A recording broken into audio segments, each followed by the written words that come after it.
Current and former Marines, both young and old, gathered Tuesday night in WIntzell's Oyster house to celebrate the U.S. Marine Corps' 234th birthday since being established by the Continental Congress on November 10, 1775. Now, much has changed from the Marine Corps since that date. At first, they were basically seen as a security force aboard naval ships to kind of keep the sailors in line, but they didn't see their first real opportunity to be a force on land until World War I, and since then they've been highly prominent as a land force. Welcome everyone to the 234th celebration of the birth of our beloved Corps.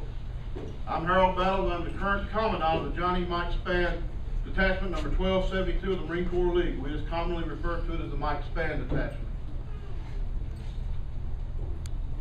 Johnny Michael Spann, known as Mike, was formed with 35 charter members. We received our formal charter as a detachment number 1272 in Tuscaloosa on 24 April 2007. Marine Captain Mike Spann was chosen as our namesake to honor his service to this nation, first as a captain of the United States Marine Corps and later as a member of the CIA's Paramilitary Special Activities Division in Afghanistan. Mike's service represents the very highest commitment to the defense of our nation, its Constitution, and its citizenry. Our namesake was the first battlefield casualty in the war on terrorism that began on September 11, 2001. Tonight will be a little different than the past 2 years and the years before that, 4th and 23rd. We're growing and evolving into our own unit and our own formation. We hope everyone will enjoy themselves and the visitation among your brethren and family.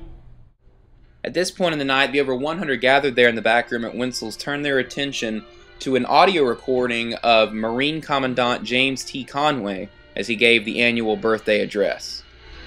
There was a time when many of us older Marines wondered if the current generation had what it took to carry on a heroic warfighting legacy forged over more than 200 years. Would they be able to endure the harshness and the rigors of combat?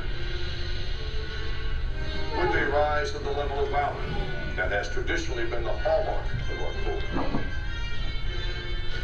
As we pause to celebrate our Corps' 234th birthday, let us reflect on the magnificent history of our forefathers.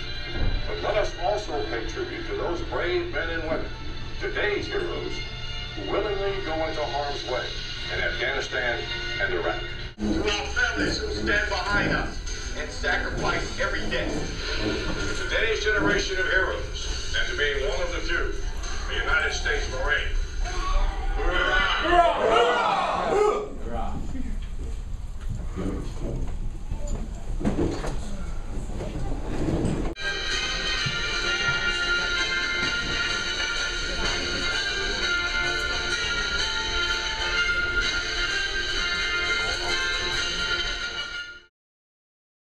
To read the whole story of the Marines' 234th, remember to check the Tuscaloosa News website at tuscaloosanews.com, and while you're there, check out my blog, The Reporter's Notebook.